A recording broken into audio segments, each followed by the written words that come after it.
달빛 야담을 찾아주셔서 감사합니다.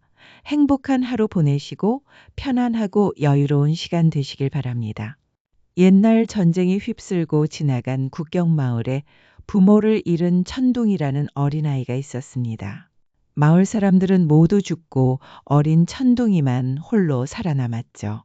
천둥이는 시신들 속에서 울지도 않고 허리를 꼿꼿이 세우고 주변을 살피고 있었습니다. 그런데 그때 마을을 지나던 늙은 노인이 어린 천둥이를 발견하였죠. 전쟁통에 홀로 살아남은 아이를 노인은 보통 아이가 아니라고 생각하였습니다. 그리하여 노인은 천둥이를 안고 길을 떠났답니다. 말발굽에 처참히 무너진 국토를 바라보며 노인은 애통한 심정을 감출 수가 없었습니다. 노인은 천둥이를 안고 깊고 깊은 계곡 산자락에 있는 자신의 작은 오두막 집으로 데려갔습니다. 그리고 며칠은 굶었을 천둥이를 어느 작은 동굴에 넣어주었죠. 그리고 노인은 동굴 속에 독사 한 마리를 풀어놓았습니다. 내가 정녕 하늘의 기운을 타고났는지 두고 보자꾸나. 노인은 독사를 동굴 속에 풀어넣고 오두막 집으로 돌아와 잠이 들었습니다. 그리고 다음 날 날이 밝자 노인은 동굴 속으로 들어가 보았죠. 아니 그런데 이게 무슨 일입니까?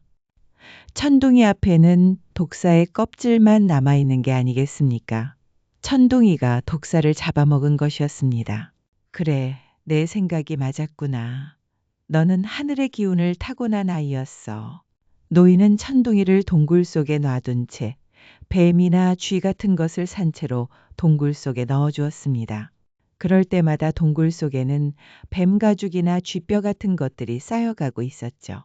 이것이 하늘이 정한 너의 운명이다.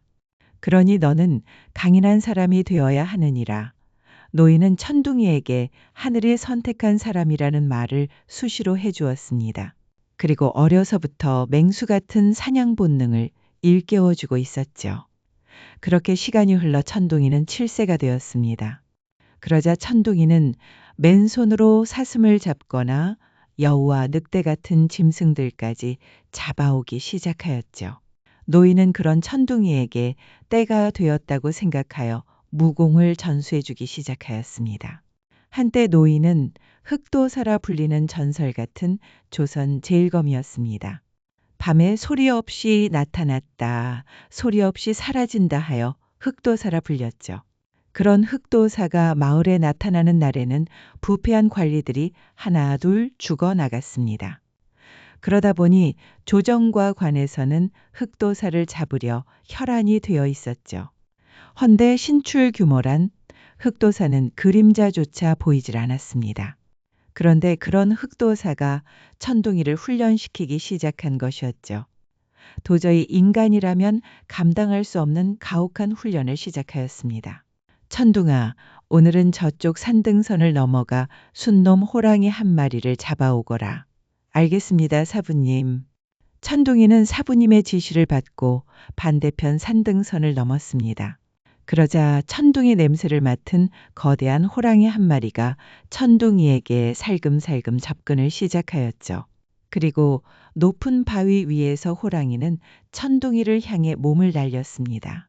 그러자 호랑이의 기습을 간파한 천둥이는 몸을 잽싸게 피하며 호랑이 등에 올라타고 말았죠. 그리고 두 손가락으로 호랑이의 급소를 찔렀습니다. 그러자 호랑이는 몇 발자국도 걷지 못하고 피칸이 쓰러지고 말았죠. 천둥이는 곧바로 호랑이 가죽을 벗겨 흑도사에게 가져다 주었습니다. 역시 너는 내 예상대로 맹수보다 발달된 감각과 날카로운 발톱을 가졌구나. 흑도사는 천둥이에게 검술, 창술, 궁술을 열심히 가르쳐 주었습니다. 그리고 글공부와 병법서 등도 쉬지 않고 가르쳐 주었죠. 그리고 흑도사는 천둥이에게 천국의 언어와 글도 가르쳐 주었습니다. 그렇게 천둥이는 무공을 연마하며 학식도 풍부하게 쌓아가고 있었죠. 그렇게 어느덧 성인이 된 천둥이가 폭포수 아래 좌정을 하고 눈을 감고 있었습니다. 그러자 흑도사는 천둥이를 향해 화살을 날렸죠. 그러자 천둥이는 시끄러운 낙수 속에서도 눈을 감고 날아오는 화살을 맨손으로 잡아냈습니다. 그러자 이번에는 흑도사가 한 번에 여러 개 화살을 동시에 날려보냈죠. 그러자 천둥이는 여전히 눈을 감은 채로 날아오는 화살들을 동시에 잡아내는 것이었습니다. 그리고 잡은 화살을 다시 맨손으로 날려 흑도사 머리 위에 있는 말벌을 맞추는 것이었습니다. 이제 내 경지가 나를 넘어 신의 경지에 이르렀구나. 그러니 이제 너는 세상 속으로 나갔거라. 세상은 혼탁할 대로 혼탁해져 널 기다리고 있느니라. 알겠습니다, 스승님. 그런데 세상 속에 나가면 제가 할 일은 무엇인지요? 그것은 나가보면 알 것이다. 너의 운명이 널 필요로 하는 곳으로 이끌 것이니라. 천둥이는 흑도사에게 큰절을 하고 산을 내려갔습니다. 어려서부터 산속에서 훈련을 받은 천둥이는 세상에 대한 호기심도 생겼습니다. 그렇게 산을 내려간 천둥이는 배가 고파 첫 번째 마을 작은 주막집으로 들어갔습니다. 아니, 그런데 주막집에 사람은 없고 중년의 여인만 앉아서 울고 있었죠. 무슨 일이 있었어? 낯선 사내의 물음에 주모가 눈물을 훔치고 천둥이를 보았습니다. 아, 말도 마소. 도적대들이 들이닥쳐선 가진 돈을 모두 빼앗아갔소이다. 먹지도 않고 쓰지도 않고 악착같이 모아둔 돈을 하루아침에 모두 빼앗아갔단 말이오. 이러니 어찌 희망을 가지고 살아갈 수가 있단 말이오. 주모는 혼탁해진 세상을 한탄하며 하염없이 울고 또 울었습니다. 그 도적들은 어디로 갔소? 반시경 전에 저쪽 산등성이 쪽으로 향했소. 알겠소. 일단 국밥이나 한 그릇 주시오. 주모는 낯선 청년이 배가 고픈 것 같아 국밥을 푸짐하게 퍼주었습니다. 그러자 천둥이는 국밥을 다 먹고 자리에서 일어났죠. 밥값이 얼마요? 그냥 가시오. 이제 도적들 때문에 장사는 더 이상 할 수도 없소. 알겠소. 내 밥값은 반드시 치러주겠소. 천둥이는 주막을 나와 주모가 가르쳐준 산등선 쪽으로 향했습니다. 그렇게 한참을 가다 보니 바람을 타고 사람들 냄새가 나는 것이었죠. 천둥이는 사람들 냄새가 나는 곳으로 달리기 시작하였습니다. 그러자 머지않아 도적대 무리들 수십 명이 눈앞에 들어왔죠. 너희들이 도적대들이로구나. 천둥의 말에 도적대들이 뒤를 돌아보았습니다. 아니, 너는 웬 놈이냐? 우리가 무섭지도 않느냐? 주모에게서 빼앗아간 돈을 이리 내놓거라. 아니 뭐 저런 미친놈이 다 있단 말이냐? 여봐라, 저놈에게 따끔한 맛을 보여주거라. 두목의 말에 도적들 서너 명이 천둥이에게 달려들었습니다. 그러자 천둥이는 번개 같은 솜씨로 도적대 서너 명을 기절시키고 말았죠. 아니, 어디 저런 놈이 다 있단 말이냐. 여봐라, 한꺼번에 모두 덤비거라. 천둥이의 번개 같은 솜씨에 겁먹은 도적대 두목은 한꺼번에 모두 덤비라고 명령하였습니다. 그러자 나머지 수십 명의 도적대들이 도끼와 검을 들고 천둥이에게 덤비기 시작하였죠. 천둥이는 검을 뽑지도 않은 채 맨손으로 도적들을 쓰러뜨리기 시작하였습니다. 전광석화처럼 손가락 하나로 급소만 찔러도 도적들은 그 자리에서 픽픽 쓰러져 가고 있었죠. 그렇게 코프는 짧은 시간도 안 되어 도적들은 모두 쓰러져 있었습니다. 그러자 두목마저도 검을 빼어들고 천둥이에게 달려들었죠. 그러자 두목도 천둥이의 손가락에 급소를 찔려 제자리에 쓰러지고 말았습니다. 너희들은 어찌 사지가 멀쩡하여 일은 하지 않고 도적질을 한단 말이냐. 우리라고 이 짓을 하고 싶어서 하겠소. 전쟁이 끝나고 나라가 혼란스러우니 관리들의 횡포가 끝이 없다오. 죽어라고 농사를 지어봐야 관리들이 모두 빼앗아가고 우린 먹고 살 것도 남지가 않소. 그러니 우리도 농사일을 포기하고 살기 위해서 이 짓을 하는 것이오. 도적대 두목의 말을 들은 천둥이는 세상이 얼마나 혼탁해졌는지 알 수가 있었습니다. 그러다 보니 그들의 처지도 이해는 되었죠. 그렇다고 죄 없는 이들까지 괴롭혀서야 되겠느냐. 내 오늘은 너희들을 살려주겠다. 허나 추후 또 내게 걸리면 그땐 내 놈들의 목숨을 거둘 것이다. 천둥이는 도적들이 주모에게서 빼앗은 돈을 돌려받아 다시 주막집으로 향했습니다. 빼앗긴 돈을 찾아왔소. 천둥이에게서 돈을 받은 주모는 깜짝 놀라고 말았습니다. 아니, 어떻게 총각이 도적들한테서 돈을 찾아왔단 말이오? 도적들한테서 돈을 훔쳐온 것이오? 허허난, 이제 밥값은 했으니 이만 가버리다. 천둥이는 주막을 나와 다시 길을 떠났습니다. 그런데 어느 마을 어귀에 들어서니 거리에는 거지들이 널려 있고 죽은 이들도 길가에 버려져 있었습니다. 어찌나 참담한지 도저히 사람이 사는 마을이라고 볼 수가 없었죠. 그런데 마을 깊숙이 들어서니 관병들이 여인들 여럿을 잡아가는 것이었습니다. 그런데 여인들은 끌려가지 않으려고 발버둥을 치고 있었죠. 이보시오. 어찌 여인들을 강제로 끌고 가는 것이오. 내 놈은 웬 놈이냐? 나라 일에 참견 말고 가던 길이나 가거라. 그 여인들이 무슨 큰 잘못을 한 것이오.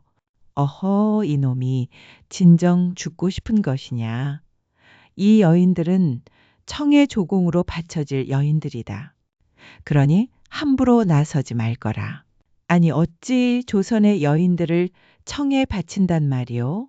그것까지 내 놈에게 설명을 해야 한단 말이냐. 일단 나라 일이라 하니 천둥이는 길을 비켜주었습니다. 천둥이가 마주한 세상은 도적들이 판치고 조정은 여인들을 잡아다가 청에 바치고 있었죠. 아니, 어찌하여 세상이 이리도 혼탁하단 말인가. 밤이 깊어지자 천둥이는 복면을 하고 관아의 담장을 넘었습니다. 그리고 옥사를 지키는 관병들을 귀신 같은 솜씨로 기절시켰죠. 어서 나오시오. 천둥이는 옥사문을 부수고 여인들을 꺼내 주었습니다. 그리고 관아의 입구를 지키는 관병들도 순식간에 기절시켰죠. 그리고 천둥이는 여인들을 데리고 마을을 벗어나 어느 산속으로 데려갔습니다. 이제 여러분들은 자유요. 그러니 가고 싶은 곳으로들 가시오. 네 신지는 모르오나 우린 갈 곳이 없어. 집으로 돌아가면 또다시 관병들이 찾아와 우릴 잡아갈 것이오. 그러자 나머지 여인들도 똑같은 말을 하였습니다. 집으로는 절대 돌아갈 수 없다는 말에 천둥이는 무척 난감하기도 하였죠. 그럼 날 따라오시오. 천둥이는 여인들을 데리고 깊은 산속으로 들어갔습니다. 그리고 도적대 소굴을 찾아갔죠. 그러자 소굴에는 도적대들의 부인들과 자식들도 많이 있었습니다. 농사꾼들이 도무지 농사를 지을 수 없게 되자 식솔들을 데리고 산속으로 들어온 것이었죠. 아니, 갑자기 웬 여인들을 데려온 것이오. 이 여인들은 청에 바쳐질 여인들이었다. 허나 어찌 그런 일이 있을 수가 있단 말이냐. 그러니 이 여인들을 잠시 동안 잘 좀 보살펴주고 있거라. 청년의 부탁이니 우리가 도와는 주겠소만 차라리 우리들의 두목이 되는 것은 어떻소? 그 실력이면 관병들을 때려 눕히고 관에 가득한 곡식을 불쌍한 백성들에게 나눠줄 수 있을 것이오. 이젠 우리도 식량이 바닥나 며칠밖에 버틸 수가 없소이다. 네, 너희들의 두목이 될 수는 없다. 그렇지만 내일 날이 밝거든 관하로 와보거라. 아니, 관에는 무슨 일로 오라 하는 것이오. 와보면 아느니라. 천둥이는 옥사에서 빼낸 여인들을 도적대들에게 맡기고 다시 산을 내려왔습니다. 그리고 말 타고 관하로 달려갔죠. 그러자 관에는 횃불이 환하게 밝혀져 있고 관병들이 죄다 모여 있었습니다. 사라진 여인들 때문에 모두 나와 있었던 것이었죠. 그러자 천둥이는 복면을 하고 말을 탄 채로 관하로 쳐들어갔습니다. 그러자 관병들이 천둥이를 막아섰죠. 아니, 웬 놈이 말 타고 관하로 쳐들어온단 말이냐? 살고 싶으면 길을 트거라. 관병들은 천둥이를 이중삼중으로 에워쌌습니다. 그러자 천둥이는 말에 채찍을 가해 관병들을 뚫고 사또 앞으로 달려갔죠. 그리고 검을 휘둘렀는데 사또의 목이 떨어지고 말았습니다. 그러자 깜짝 놀란 관병들이 우왕좌왕 하느라 정신이 없었죠. 살고자 하는 자는 당장 무기를 버리고 관할을 떠나거라. 그렇지 않으면 목이 떨어질 것이다. 그래도 몇몇의 관병들이 창검을 들고 천둥이에게 달려드는 것이었습니다. 그러자 천둥이는 귀신 같은 솜씨로 덤벼드는 관병들의 목을 떨어뜨렸죠. 그러자 놀란 관병들이 무기를 내던지고 걸음 하나 살려라 달아나고 말았습니다. 그러자 천둥이는 말에서 내려관에 있는 곡관의 자물쇠를 부셔버렸죠. 그리고 곡관문을 활짝 열어두었습니다. 그리고 천둥이는 어둠 속으로 조용히 사라지고 말았죠. 한편 날이 밝아 도적대들이 관에 들어와 보니 사또와 관병들의 목이 떨어져 있고 관아는 텅텅 비어 있었습니다. 그리고 관아의 곡관문이 활짝 열려 있었죠. 아니 혼자서 관아를 습격했단 말인가. 참으로 대단한 사람이 아니던가. 여봐라, 곡관의 곡식을 모두 챙기고 마을 사람들에게도 나누어 주거라. 도적들은 관아의 곡식을 수레에 실었습니다. 그리고 마을 사람들에게도 곡식을 나누어 주었죠. 그러자 마을 사람들은 환호성을 질렀습니다. 이제 우리도 살 수 있게 되었어. 내일 당장 먹을 게 없어서 굶어 죽는 줄만 알았지 뭐야. 그러게 말이야. 우린 벌써 며칠째 곡기 구경도 못하고 있었다네. 마을 사람들은 도적들이 풀어준 곡식을 양껏 챙겨갔습니다. 이제 마을 사람들은 추수할 때까지 밥 굽는 일은 없게 되었죠. 국경마을부터 거쳐간 천둥이는 백성들의 비참한 실상을 두 눈으로 낱낱이 보았습니다. 그리고 천둥이가 거쳐가는 마을마다 관리들은 주건하고 관아의 곡관문은 활짝 열려 있었죠. 전하, 청에 파견된 정보원들에 의하면 청은 지금 엄청난 수의 대군을 준비하고 있다는 정갈이옵나이다. 아니 그렇다면 청은 또 전쟁을 일으키려 한단 말이더냐? 아직 그것까지는 정확히 알 수는 없으나 만약을 위해 대비는 해야 할 듯 하옵나이다. 청이 또 국경을 넘어온다면 정말 큰일이 아니더냐. 전쟁 때문에 아직 백성들의 삶이 온전치가 못하거늘 또다시 적들이 쳐들어온다면 정말 큰일이로다. 전하 청이 요구한 조공을 어서 빨리 바쳐야 전쟁을 막을 수 있을 것이옵니다. 아니, 좌상은 어느 나라 사람이요? 어찌 조선의 여인들을 해마다 수백 명씩이나 바친단 말이오. 그리고 청에 바쳐야 할 조공 때문에 백성들의 삶이 얼마나 피폐해졌는지 진정 모른단 말이오. 아니 그럼 전쟁을 어떻게 막을 것이오? 무슨 수로 대국의 군대를 막아낸단 말이오? 조정에서는 청해 전쟁 준비에 걱정이 무척 많았습니다. 허나 조정에서는 전쟁을 막을 방법도 대안도 전혀 없었죠. 그러던 어느 날 병조판서는 조용히 임금을 찾아가 독대를 하였습니다. 전하, 청에서도 전쟁을 하려는 파와 반대하는 파가 반드시 있을 것이옵니다. 그러니 특무병들을 파견하여 전쟁을 일으키려는 세력을 무력화시키면 어떠하실런지요. 그리만 되면 전쟁을 막을 수도 있을 것이옵나이다. 그러다 발각되면 더 큰 일이 아니오. 그러니 이 일은 극비리에 추진해야 할 것이옵니다. 병조판서의 말뜻은 네 알아들었소. 허나 만에 하나 실패하면 돌이킬 수 없을 만큼 일이 커질 것이오. 그러니 내 심사숙고해보리다. 병조판서가 돌아가고 임금은 고심을 하였습니다. 조공을 바치느라 백성들의 삶은 비참해졌고 청의 요구는 갈수록 커져만 가고 있었죠. 그렇게 며칠을 고심한 임금은 병조판서를 은밀히 불렀습니다. 병조판서 그 일을 쥐도 새도 모르게 할 수는 있는 것이오. 일단 잘 훈련된 최고의 병사들만 모아서 침투를 시키면 승산은 있을 것이옵나이다. 그러니 일이 그릇되지 않도록 신중을 기해 철저히 준비를 하겠나이다. 병조판서만 믿겠소. 더 이상 백성들의 삶이 힘들어져서는 안 될 것이오. 임금의 승낙을 받은 병조판서는 박장군을 통해 청으로 침투할 특무병들을 뽑기 시작하였습니다. 헌데 무공은 뛰어나도 청의 말을 할 수 있는 병사가 전혀 없었죠. 박장군 이 일은 절대 실패가 있어서는 안 되는 일이요. 그러니 청의 말을 완벽히 할 수 있어야 하며 무공 또한 뛰어나야 할 것이요. 지금은 다 갖춘 병사는 없으나 좀 더 신중을 기해 찾아보겠습니다. 박장군은 청의 말을 할 수 있으며 무공 또한 특출난 병사를 본격적으로 찾기 시작하였습니다. 정군의 명령을 하달하여 가능한 인재들을 추천받기 시작하였죠. 헌데 추천되어 올라오는 병사들 중에는 청의 말을 할 수 있는 병사가 하나도 없었습니다. 그러다 보니 박장군도 무척 답답해하고 있었죠. 그러던 어느 날 박장군은 우연히 포구에 들렀다가 특이한 광경을 보게 되었습니다. 청년 하나가 청상단의 배 위에서 청상단의 무사들을 모두 쓰러뜨리는 것이었죠.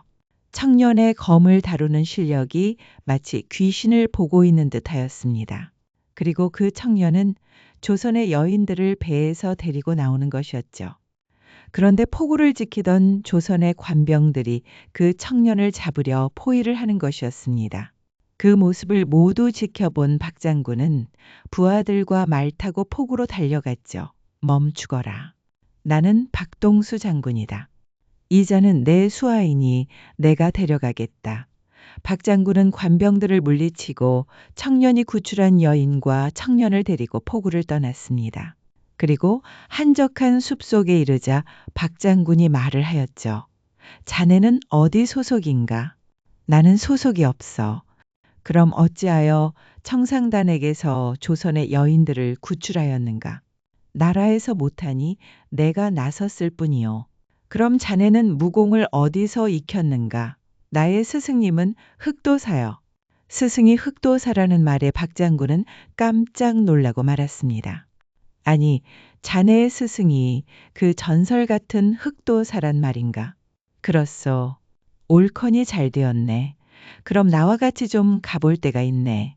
박장군은 천둥이가 구출한 여인들을 집으로 돌려보내주고 천둥이를 데리고 군영으로 향했습니다. 나라에 중차대한 일이 생겼네. 하여 자네가 시험에 통과하면 특수 임무를 맡길까 하네. 보아하니 청상단의 사람들과 대화를 하는 것으로 보아 청의 말을 능숙하게 하는 것 같더이다. 그렇소. 흑도사님께서는 내가 어려서부터 청의 말과 글을 가르쳐 주었소. 그럼 자네가 아주 안성맞춤이네. 그럼 지금부터 몇 가지 시험을 해보겠네. 우선 10명의 장수들과 한번 겨뤄보게나. 그리하여 천둥이는 박장군 휘하의 10명의 장수들과 겨루기를 시작하였습니다.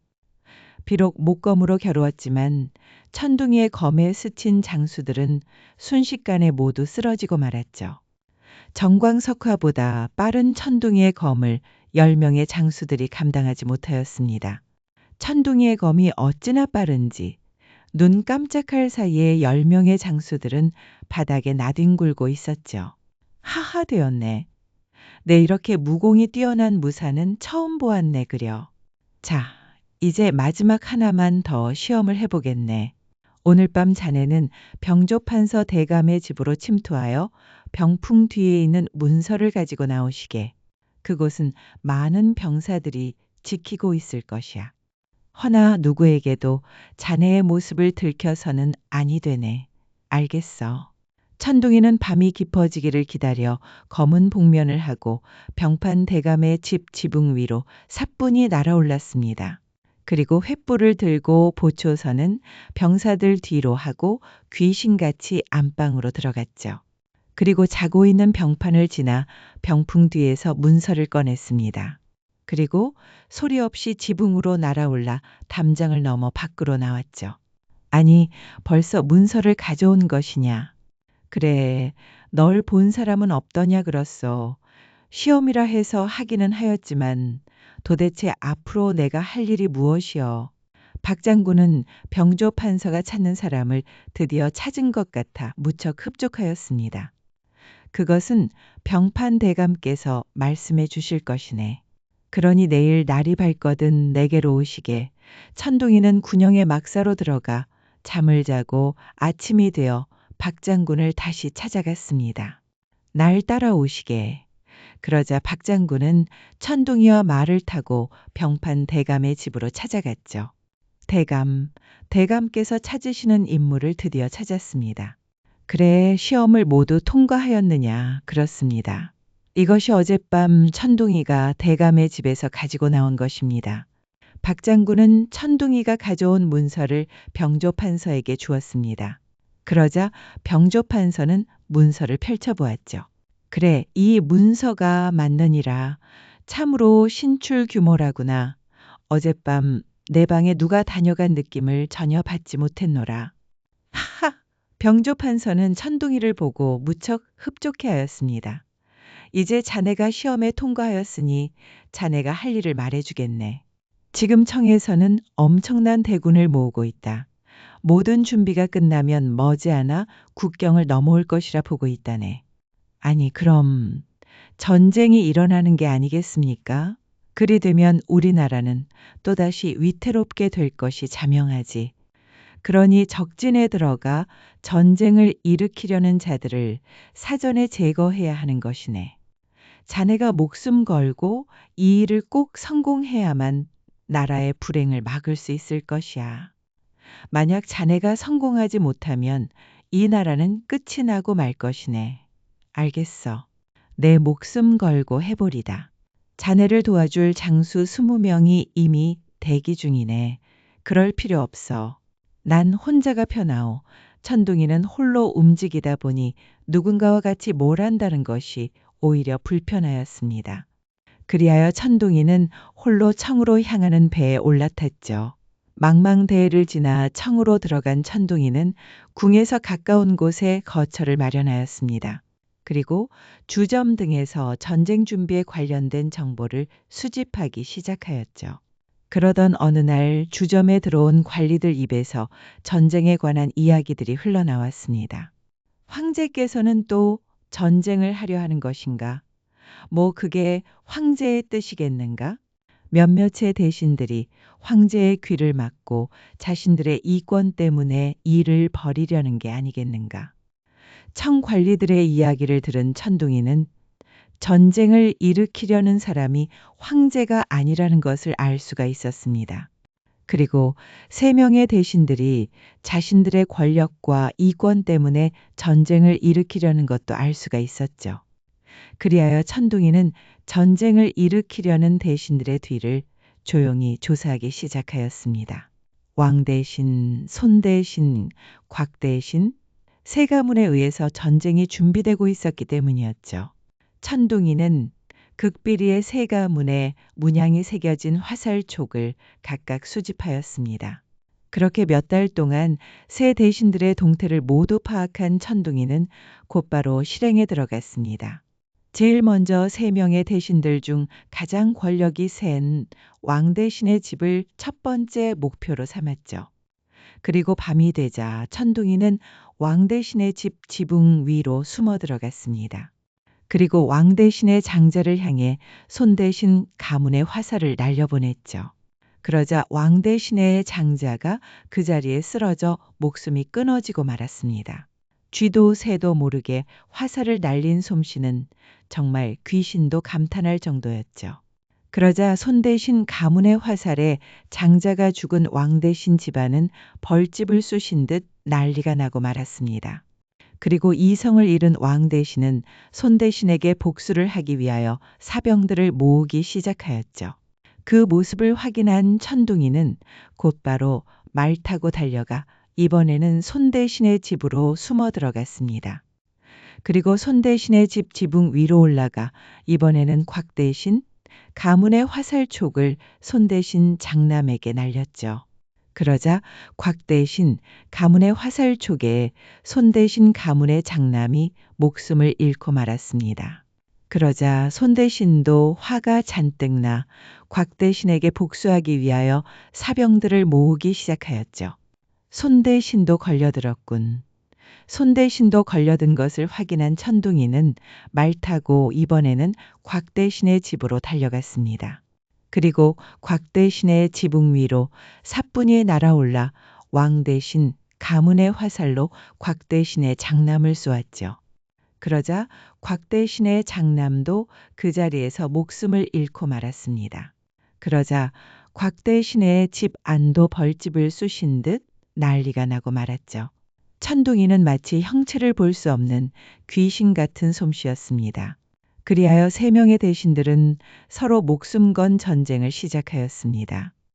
한순간에 청의 수도가 전쟁터로 변해버린 것이었죠. 청의 최고 권력 가문의 집안끼리 사활을 건 싸움이 시작된 것이었습니다.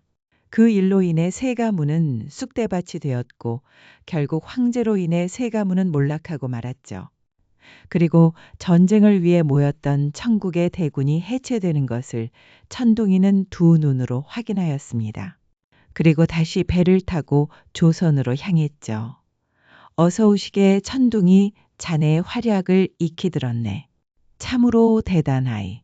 자, 이럴 게 아니라 어서 병조판서 대감께 인사드리러 가세나.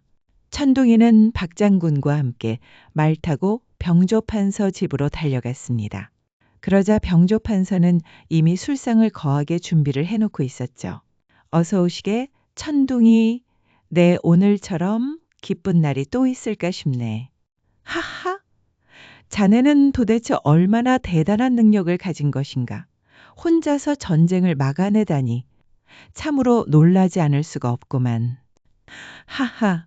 자, 오늘은 코가 삐뚤어지도록 한번 마셔보세나. 아, 그리고 향이도 들라 하라. 잠시 후 아리따운 여인이 사뿐사뿐 방 안으로 들어왔습니다. 그런데 그 여인은 마치 하늘에서 내려온 선녀와 같았죠. 향이야, 어서 인사드리거라. 이 청년이 나라를 구한 사내인이라 인사드리겠습니다. 향이라 합니다. 반갑소. 나는 천둥이라 하오. 병조판서 대감의 여식향이를 처음 본 천둥이는 가슴이 무척 설레었습니다. 그리고 심장도 빨라지고 있었죠. 태어나 처음 느껴보는 묘한 감정이었습니다. 자, 어떤가? 내 보기에 두 사람은 천생연분인 듯하다. 그날 밤 천둥이는 태어나 처음으로 코가 삐뚤어질 때까지 술을 마셨습니다. 그리고 다음 날 날이 밝자 천둥이는 병조판서를 따라 궁 안으로 들어갔죠. 어서 오거라. 자네가 천둥이라는 자인가? 그렇습니다. 주상전하, 참으로 장하도다.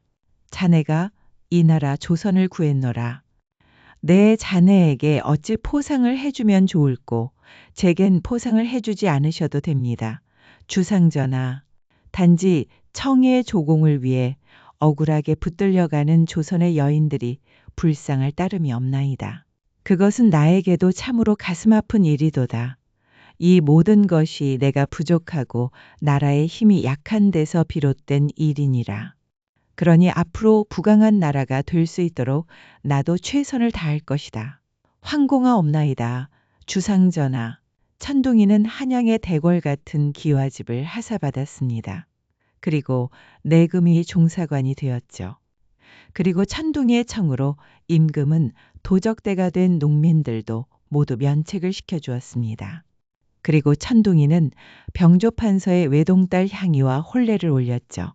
그렇게 천둥이는 가정을 꾸리고 정착을 하게 되었습니다. 어려서부터 가혹한 훈련만 받으며 자란 천둥이에게는 새로운 세상이 열린 것이었죠.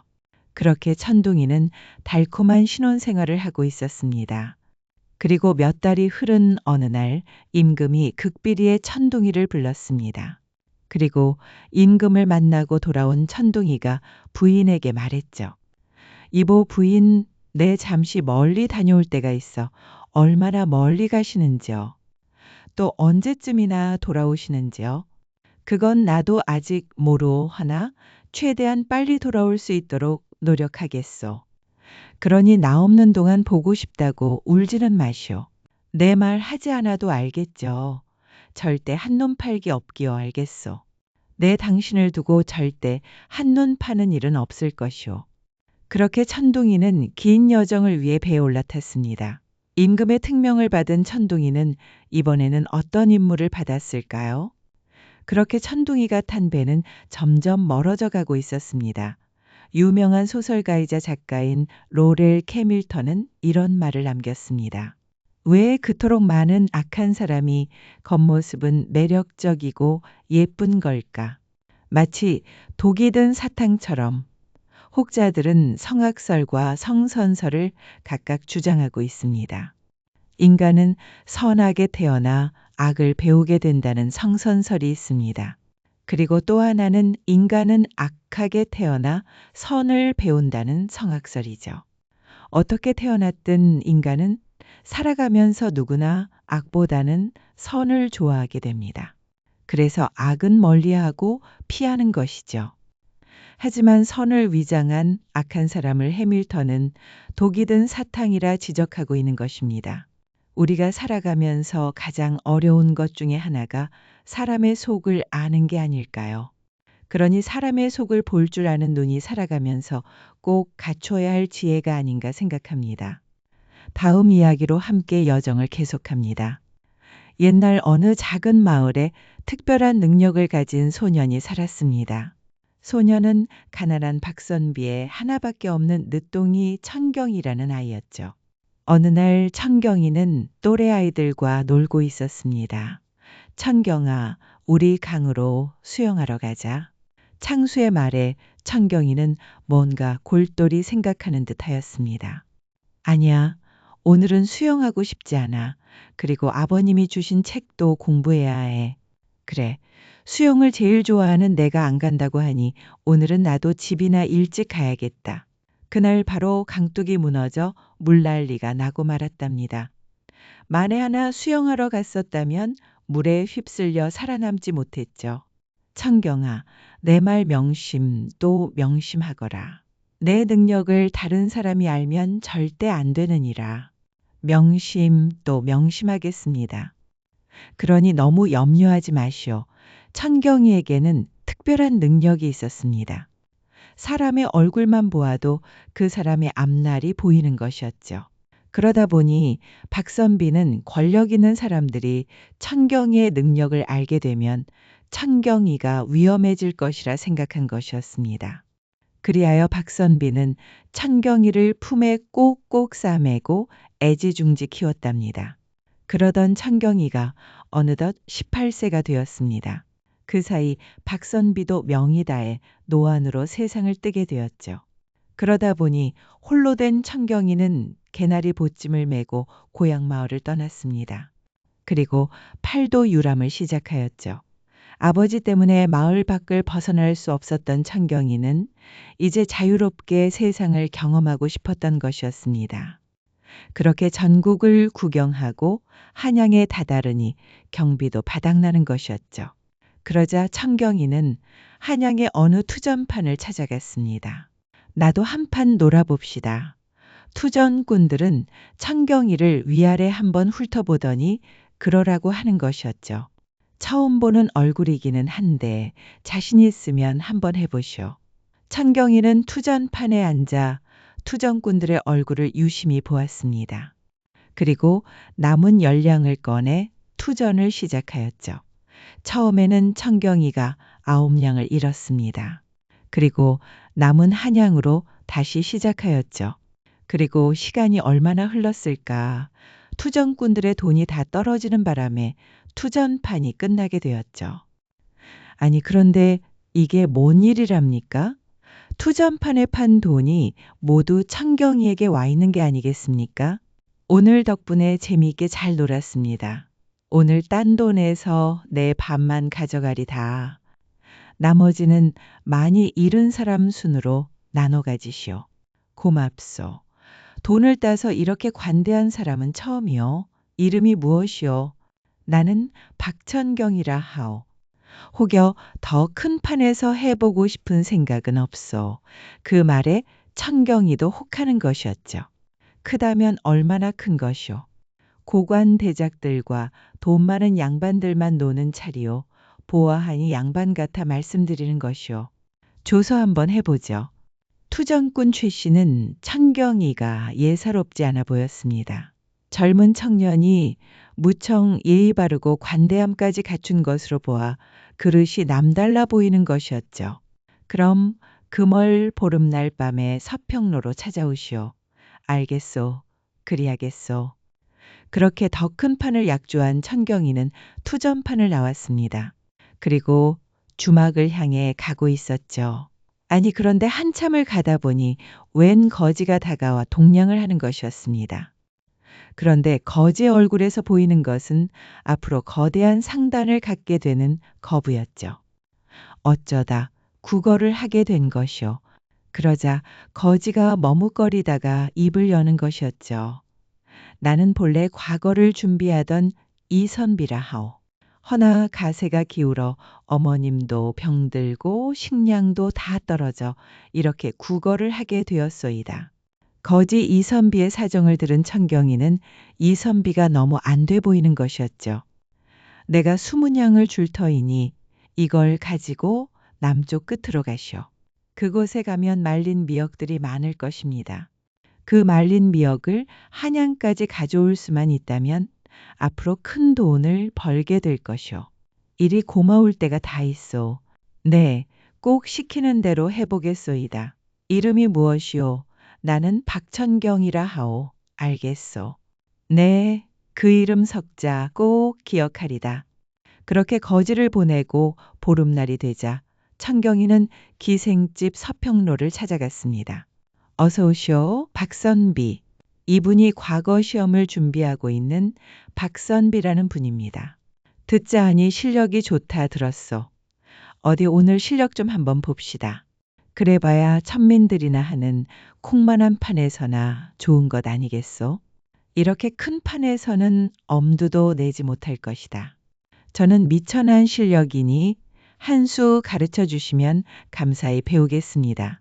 그리하여 서평로에서는 아주 큰 판이 벌어지고 있었답니다. 이번에도 천경이는 초반부터 가져간 100량 중에서 99량을 잃었습니다. 그럼 그렇지. 우리 같은 선수들한테 어디 감히 덤빈다는 것이 어불성설 아니겠소?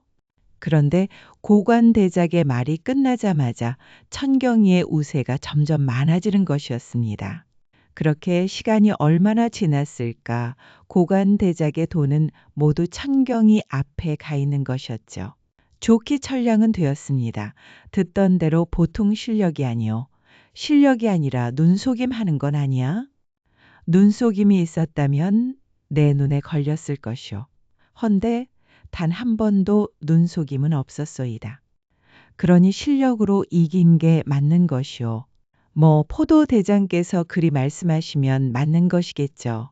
그런데 포도대장의 얼굴을 자세히 보니 3년도 안 돼 참수형을 당하는 게 보이는 것이었습니다. 영모제로 누명을 쓰게 되는 것이었죠. 외람된 말씀이어나 제가 요즘 주먹에 묻고 있습니다. 혹시 괜찮으시면 포도대장께서 제게 방 한 칸 내어주실 수는 있겠는지요. 젊은 천경이가 예사롭지 않다고 판단한 포도대장은 흔쾌히 수락을 하는 것이었습니다. 그렇다면 그리하시구려. 나도 마침 박선비의 실력에 감탄을 하고 있었소이다. 그리하여 천경이는 포도대장의 집으로 들어가게 되었습니다. 그리고 투전판에서 딴 돈의 반을 최 씨에게 주었죠. 아니 이렇게 큰 돈을 제게 주시는 겁니까? 이 돈을 미천으로 포목점을 열어보시오. 그리하면 천나라에서 비단이 들어올 것이오. 그 비단으로 큰 돈을 벌 수 있을 것이에다. 알겠소. 내 이제 투전판은 손을 끊고 선비님께서 시키는 대로 포목점을 열어 정직하게 살겠소이다. 그렇게 하여 천경이는 포도대장의 손님으로 포도대장의 별채에서 머물게 되었습니다. 그리고 포도대장에게 모함을 씌워 포도대장을 참수할 사람이 어떤 사람인지 파악을 하기 시작하였죠. 그러던 어느 날이었습니다. 박선비님 계세요. 어찌 그러느냐 대감나리께서 오셔서 같이 저녁을 하자고 하십니다. 그래 알았다. 그리하여 천경이는 포도대장의 안방으로 들어가 저녁을 하였답니다. 이 아이가 내게 하나밖에 없는 여식이라네. 포도대장의 여식은 너무 예쁘고 아름다웠습니다. 나는 박천경이라 하오. 그대의 모습에 내 눈이 부실 지경이며다. 과찬이시옵니다. 천경이의 가슴이 두근거렸습니다. 얼굴도 붉어지고 심장도 빨라지는 것이었죠. 많은 여인들을 접해봤어도 이렇게 가슴이 뛰는 사람은 없었습니다. 우리 지화는 정승대감들의 자제분들도 모두 싫다고 하니 앞으로 어찌 시집을 갈 수 있을지 걱정이요. 지화도 자세히 보니 훗날 관비가 되는 것이었습니다. 아버지의 영모제로 인해 가족이 모두 관비가 될 운명이었던 것이었죠. 지화 낭자는 타고난 미인이니 반드시 좋은 분을 만나실 것입니다. 그리만 되면 얼마나 좋겠소. 그리하여 천경이는 지화를 처음 보게 되었답니다. 그리고 지화에 대한 마음도 커져가고 있었죠. 대감께서 허락만 해주신다면 지화 낭자와 다녀올 곳이 있습니다. 허허 그렇소. 그곳이 어디요? 북악산에 있는 비호 스님이 있는 곳입니다. 그곳은 좋은 기운이 있어 지화 낭자에게도 좋을 것입니다. 하하 그렇소. 그럼 다녀오시구려. 그리하여 천경이는 지화와 북악산으로 향했습니다. 북악산으로 가는 길은 무척 아름다웠습니다. 단풍도 형형색색 예쁘게 물들어 있었죠. 어머 단풍이 무척 아름답네요. 이렇게 아름다운 풍경은 처음 봅니다. 하, 그렇소. 낭자가 좋아하니 나도 기분이 좋습니다. 지화는 기분이 좋아 폴짝폴짝 뛰는 것이었습니다. 그러다 돌뿌리에 걸려 넘어지는 것이었죠. 괜찮으시오. 천경이는 달려가 지화의 치마를 걷어올리고 다친 다리를 보았습니다. 크게 다친 곳은 없었으나 발목이 틀어진 것이었죠. 이대로는 걷기 힘들 것이오. 그러니 내 등에 업히시구려. 그리하여 지화는 천경이 등에 업히게 되었습니다. 그러자 지화의 둥근 가슴이 천경이 등에 밀착되는 것이었죠. 천경이의 가슴이 쿵쿵거리며 얼굴까지 붉어지는 것이었습니다. 심장이 터질 듯 뛰는 것이었죠. 지화도 마찬가지였습니다. 난생 처음 사내의 등에 업히게 된 것이었죠. 그러다 보니 지화도 가슴이 콩닥거리는 것이었습니다. 그리고 천경이를 처음 보았을 때부터 가슴이 설레었었죠. 낭자는 어찌 이리 가벼운 것이오. 그거야 박선비님이 힘이 좋으신 게 아니겠어요? 그렇게 한참을 가다 보니 어느새 암자에 도착했습니다. 어서 오거라. 천경이 아니더냐. 그동안 잘 계셨습니까? 그런데 등에 있는 저자는 누구더냐? 포도대장의 여식 지화라 하는데 오다가 돌뿌리에 걸려서 발목이 틀어졌습니다. 그러느냐? 이리 데리고 들어오너라. 그리하여 비호 스님은 지화의 틀어진 발목을 치료해 주었습니다. 그리고 천경이를 따로 불러냈죠. 그래 무슨 일이더냐? 내가 포도대장의 여식을 직접 데려왔을 때는 그만한 연유가 있을 것 아니냐. 그것이 포도대장이 영모죄로 모함을 받게 되고 가족은 모두 관비가 될 운명입니다. 하여 운명을 바꿀 수 있는 방법을 찾기 위해 스님의 도움을 받고자 합니다. 이미 하늘이 정한 운명이거늘 그것을 어찌 바꾸려 하느냐. 알고도 보고만 있을 수는 없습니다. 그러니 스님께서 도와주시죠. 그거 참 난감하구나. 일단 100일 기도를 드려보고 부처님의 도움을 받을 수 있는지 한번 보자꾸나. 그리하여 천경이는 지화와 같이 100일 기도를 드렸습니다. 너의 간절한 마음이 부처님의 마음에 닿았나 보다. 지화는 살릴 수 있을지언정 지화의 아비까지는 어렵겠구나. 알겠습니다. 그거면 됐습니다. 감사합니다, 비호 스님. 그렇게 하여 지화 낭자의 운명이 관비가 되는 것을 막을 수는 있었으나 포도대장의 운명까지는 막을 수가 없었습니다. 다시 집으로 돌아온 천경이는 지화 낭자를 더욱 사랑하게 되었습니다. 지화도 천경이를 마음에 두고 있었죠. 그렇게 어느덧 시간이 흘러 지화의 아버지 포도대장에게 모함이 닥칠 시간이 다 되어갔습니다. 그러자 천경이는 자신이 도와주었던 이선비와 투정꾼 최 씨를 불렀습니다. 그동안 참으로 열심히들 사셨구려. 박 선비님 덕분에 조선에서 둘째가라면 서러울 정도로 큰 상단을 갖게 되었습니다. 이게 다 박 선비님 덕분이죠. 저도 박 선비님 덕분에 엄청난 재물을 모았습니다. 이게 다 박 선비님 덕분이죠. 고맙소. 하여 제가 부탁할 게 있습니다. 모든 말씀만 해주시오. 목숨 바쳐 돕겠습니다. 저도 무슨 일이든 발벗고 돕겠습니다. 지금부터 제 말을 잘 들어주십시오. 그리고 이 말은 우리 세 사람의 애는 누구도 알아서는 아니 돼요. 잘 알겠소. 앞으로 달포가 지나면 계유정난이 일어날 것이오. 그로 인해 수많은 조정의 대신들이 죽어나갈 것입니다. 아니 누가 계유정난을 일으킨단 말이오. 수양대군이요. 수양대군은 현재 임금 단종에게서 왕권을 찬탈할 것이오. 아니 그것을 어찌 알 수 있단 말이오? 아, 우리 박선비님이야 천리를 내다보는 분이신데 그쯤 내다볼 수 있는 게 뭐 그리 큰 대수겠소. 그나저나 우리가 할 일이나 알려주시오. 다른 사람은 몰라도 한 사람만은 꼭 살리고 싶소. 허나 거대한 수양대군의 뒤에는 한명회라는 걸출한 지략가가 있는데 그 자를 속인다는 게 쉽지가 않소이다. 하여 우리도 속을 정도의 기가 막힌 전략이 필요하오. 그래 살릴 사람은 누구이고 방법은 무엇이오? 우선 수양대군이 역모를 일으킬 것이란 벽보 수십 장을 만들어야 하오. 그리고 그 벽보를 붙인 자를 포도대장이 잡게 해야 할 것이오. 그런데 그 범인은 내가 될 것이오. 아니 박선비님이 잡혀가면 그 무지막지한 수양대군의 손에 죽을 거다니요. 그래서 두 분의 도움이 필요합니다. 내가 잡혀가거든 포도대장을 만나 가혹하게 문초를 하라 이르시오. 반드시 그래야만 포도대장과 내가 살 수 있을 것이오. 그리고 두 분께서는 돈을 풀어 수양대군의 신복에게 환심을 사시오. 그리하면 그 신복이 원하는 게 무엇인지를 물을 것이오. 그때 나를 살려줄 것을 부탁하면 돼요. 그러다가 뜻대로 되지 않으면 그대로 죽는 것 아니요. 변수는 딱 하나 한명해요. 한명해가 눈치채면 모든 게 수포로 돌아갈 것이오. 포도대장도 죽고 나도 죽을 것이오. 아니 그렇게까지 목숨 걸고 포도대장을 살리려는 이유가 있어 있다. 포도대장은 수양대군이 왕위에 오르면 관직에서 물러날 것이며 내가 살아 돌아오거든 나의 장인이 되실 것입니다. 그렇구려.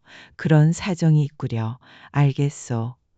내 전 재산을 다 풀어서라도 수양대군 신복의 환심을 사겠소이다. 그렇게 의기투합한 세 사람은 각자의 위치로 돌아갔습니다. 그리고 며칠 후 계유정난이 일어나고 말았죠. 수양대군은 우의정 김종서의 집으로 쳐들어가 김종서와 그의 아들들을 죽였습니다. 그 일을 시작으로 살생부에 적힌 사람들을 잡아 가두거나 죽이기 시작하였죠. 그 살생부에는 포도대장의 이름도 있었습니다. 그러자 이선비와 최 씨는 수양대군이 역모를 일으켰다는 벽보를 한양 모든 거리에 붙이고 다녔습니다. 그러자 수양대군의 진영에서는 난리가 난 것이었죠. 아니 어느 놈이 감히 이런 짓거리를 한다는 것이냐. 당장 잡아서 내 앞으로 끌고 오너라. 수양대군은 무척 화가 났습니다. 그리고 또 자신을 방해하는 어떤 세력이 있는 것은 아닌가 하는 생각이 들었죠. 그러자 천경이가 포도대장을 찾아갔습니다. 수양대군의 역모 벽보는 내가 붙였습니다. 아니 무슨 말을 하는 것이오. 그게 무엇을 의미하는지 모른단 말이오. 내가 아는 박선비는 절대 그럴 사람이 아니오. 그러니 어서 돌아가시오. 제가 자수를 했음에도 대장께서 저를 처벌치 않으면 대장이 다칠 것이오. 그러니 나를 잡아오게 가두고 하루속히 수양대군에게 벽보를 붙인 자를 잡았다 전해야 합니다. 천경이의 말에 포도대장은 믿지를 않았습니다. 허라보는 이들도 있으니 우선 옥에 가두고 조사를 시작하였죠. 하지만 포도대장은 조사가 끝나는 대로 천경이를 방면할 생각이었습니다. 그러자 이선비와 최 씨가 포도대장을 찾아왔죠. 어서들 오시오.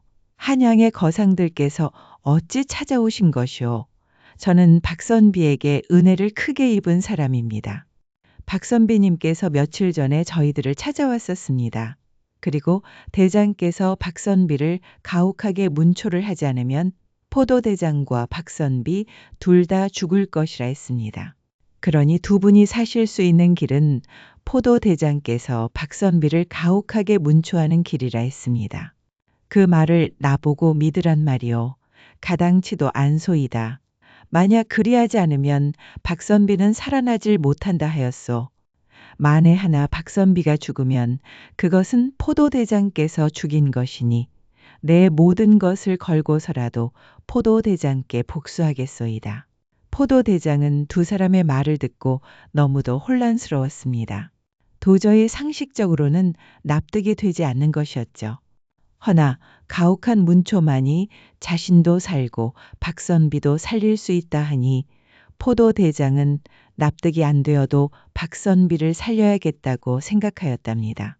그리하여 박선비를 문초의자에 묻고 포도청 마당에서 가혹하게 문초를 시작하였습니다. 그러자 박선비의 허벅지에서는 살점이 터져 피가 줄줄 흐르고 있었죠. 그렇게 박선비의 몰골이 처참해져 가는 것을 보면서 포도대장은 마음이 너무 아팠습니다. 사위 삼으려 마음까지 먹었는데 그런 사위감을 자신의 손으로 문초를 해야 하다니 포도대장도 속이 터질 것만 같았죠. 그런데 그때였습니다. 벽보를 붙인 자를 잡았다는 보고를 받고 수양대군이 직접 찾아온 것이었죠. 그런데 옆에는 한명회라는 타고난 지략가도 있었습니다. 내가 벽보를 붙인 자냐 그렇습니다. 그런데 너는 무슨 이유로 내가 역모를 일으켰다. 벽보를 붙인 것이냐? 그 벽보에 쓰인 글자가 단 한 개라도 틀린 게 있어이까. 우상인 김종서를 죽였으니 앞으로 더 많은 사람을 죽일 것이 아니요. 그리고 어린 단종을 내쫓고 왕이 될 터이니 이것이 역모가 아니고 못이란 말이요. 내 놈의 주둥아리가 거칠구나. 너는 목숨이 2개는 된다더냐? 여봐라. 이놈의 목을 당장 치거라. 수양대군의 명이 떨어지자 수양대군을 호위하는 무사가 검을 뽑아 높이 드는 것이었습니다. 그리고 천경이의 목을 치려던 찰나였죠. 잠시 멈춰보거라. 수양대군은 다시 천경이 앞으로 다가갔습니다. 그런데 내 놈이 좀 전에 내가 왕이 될 것이라 했느냐? 그랬소? 내 놈이 그것을 어찌한단 말이냐? 그것은 하늘의 운명이여. 그러니 수양대군은 조선의 7번째 왕이 될 것이여. 허허 간만에 듣기 좋은 소리구나. 여봐라 이자를 어찌하면 좋겠느냐. 이자는 대군께서 왕이 된다 하였으니 살려두는 게 좋을 것 같습니다. 대군께서 왕이 되실 것이란 말을 확실하게 이야기한 자는 이자뿐입니다. 신복은 이미 이선비와 최 씨에 의해 매수되어 있었습니다. 그러느냐 기특하구나. 하하 입가의 그런 모습을 옆에서 모두 지켜보고 있던 입가의 천하의 한 명에도 입가에 미소를 지으며 유유히 사라지는 것이었습니다. 그의 미소가 무엇을 의미하는지 누구도 알 수가 없었죠. 그리하여 벽보를 붙인 자를 잡은 공로로 포도대장은 살생부에서 빠질 수 있게 되었답니다. 한 명에는 정적인 김종서의 측근인 포도대장도 살생부에 올렸던 것이었습니다. 하지만 천경의 지략으로 포도대장에 대한 의심을 풀어낼 수가 있었던 것이었죠. 천하의 한 명해도 천경의 수에 넘어간 것이었습니다. 단종이 단명하고 뒤를 이어 수양대군이 왕이 될 것은 이미 정해진 운명이었습니다. 그러니 그 누구도 그런 운명을 바꿀 수는 없는 것이었죠. 그렇게 수양대군이 조선의 7대 왕이 되고 포도대장은 무탈하게 벼슬에서 물러날 수가 있었습니다. 그리고 포도대장은 이선비와 최 씨에게 모든 자초지종을 듣게 되었죠. 천경이가 자신을 살려내기 위하여 일부러 목숨 걸고 벽보를 붙이고 또 자수해 수양대군과 한명회를 속였다는 진실을 뒤늦게 알게 된 것이었습니다. 그런 천경이에게 감복한 포도대장은 천경이를 찾아갔죠. 모두 들었소이다. 목숨 걸고 날 살려냈다군요. 이 은혜를 어찌다 갚을 수가 있겠소. 은혜라니요? 가당치가 않습니다. 허나 청이 하나 있습니다. 청이라 했소. 어서 말해보시오. 그것이 무엇이든 내 다 들어주겠소. 대감의 따님과 혼인하고 싶습니다. 그러니 혼례를 허락해 주시면 감사하겠습니다. 하하, 그거라면 내가 청할 일이요. 우리 지화가 정승의 자제들도 싫다 하고 어떤 사내를 붙여주어도 마음에 들어하는 이가 하나 없었소. 헌데 박선비를 만나고부터는 박선비 이야기만 합기다. 그러니 지화는 이미 박선비를 마음에 두고 있는 게 분명하오. 하하, 그렇습니까? 제게는 바뀐 운명은 보이질 않으니 지화랑자가 그리 생각하고 있었는지는 몰랐습니다. 아니, 바뀐 운명이 보이지 않는다는 말은 무슨 말이오? 하하, 아닙니다. 제가 기분이 좋아 말이 헛나왔나 봅니다. 그렇소. 하하. 그리하여 천경이와 포도대장, 그리고 이선비와 취씨 네 사람은 둘도 없는 사이가 되었습니다. 모두 하나같이 천경이 덕에 목숨을 건지고 크게 일어설 수 있었기 때문이었죠. 그리고 드디어 천경이와 지화는 네 사람과 일가 친척만 참석한 가운데 조용히 혼례를 올렸습니다. 그리고 신혼 첫날 밤이 되었죠. 나도 그렇소. 나도 부인을 처음 본 날 내 평생의 반려자라는 느낌이 들었소. 그러니 우리는 운명대로 만난 것이오. 두 사람의 밤은 무척 길었습니다. 문창호지의 손가락으로 구멍 뚫고 기다리는 사람들은 아랑곳하지 않고 두 사람의 대화는 끊이질 않는 것이었죠. 두 사람의 신혼 첫날 몸을 섞는 것을 기대하며 기다리던 사람들이 지쳐 하나둘 모두 돌아가자 그때서야 천경이가 말했습니다. 부인이 나에 대해 아직 모르는 게 또 하나 있어. 그게 무엇인가요? 이제 곧 알게 될 것이오. 그리고 방 안에는 호롱불이 꺼졌습니다. 그리고 잠시 후 지화의 죽는 소리가 터져 나오는 것이었죠. 그날 밤 지화는 죽었다 살아나기를 몇 차례나 반복했답니다. 그리고 급기야는 기절초풍을 하고 말았죠. 천경이에게는 방망이보다도 단단한 물건이 하나 있었습니다. 이제 지화도 천경이의 진가를 하나 더 알게 된 것이었죠.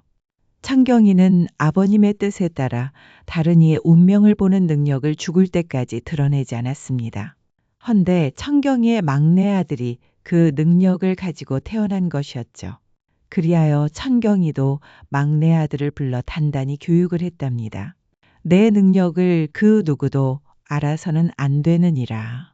심지어 가족도 알아서는 안 되느니라. 네, 알겠습니다. 명심 또 명심하겠습니다. 옛말에 인정승천이라는 말이 있습니다. 사람이 노력하면 하늘을 이길 수 있다는 뜻으로 어떤 어려운 일도 극복할 수 있다는 말로 쓰인답니다. 인력은 능히 운명을 만회할 수 있다는 의미이기도 하죠. 여러분, 저희 영상을 시청해 주셔서 진심으로 감사드립니다. 늘 좋은 일만 가득하시길 진심으로 바랍니다. 구독, 좋아요, 알림 설정까지 해주시면 큰 힘이 됩니다. 다른 영상들도 흥미로운 이야기들로 가득하니 꼭 한번 시청해 보세요. 그럼 오늘도 행복하고 즐거운 하루 보내시길 바랄게요.